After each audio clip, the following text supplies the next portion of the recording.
Chapter 7, Agent Orange. Oh, I forget, we don't talk about that.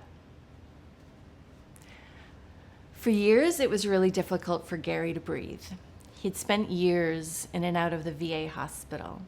He questioned the fact that many of his friends seemed to be, like himself, possibly experiencing the effects of exposure to Agent Orange from fighting in the Vietnam War. Still to this day, it seems to be approached as a non-issue.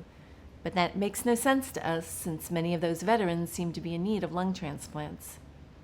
It's not for us to conclude anything, we're just saying it's curious.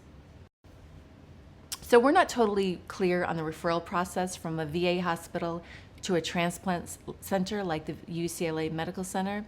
I do know that he and his sweetheart Jane had been trying to get him a referral to UCLA for a long time until they finally succeeded in getting coverage and he was sent there. He was admitted into UCLA Medical Center and he didn't leave until he had a new lung.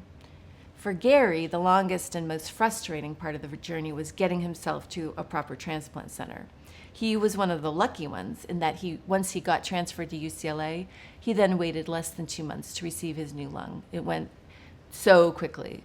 It went so quickly, in fact, that he was not prepared for the post-transplant housing costs. He lived very, very far away, hours and hours away. Again, he was one of the lucky ones. Ava's Heart was able to help him with the post-transplant housing expenses. Although he had to wait so long to get properly cared for, once he did, his life changed. He received the lung of another Vietnam veteran at UCLA who received the other lung from the same donor right at the same time, which makes him and Gary transplant brothers. They were in rooms near each other at the same time, just a few rooms down the hall from each other.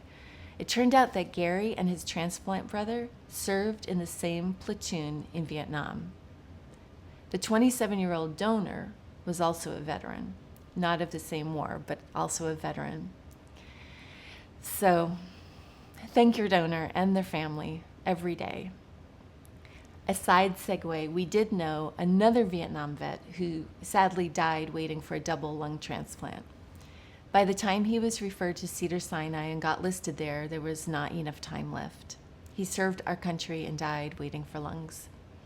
We are very, very grateful to the vets who have served our country and are very, very happy to be able to help them with their transplants.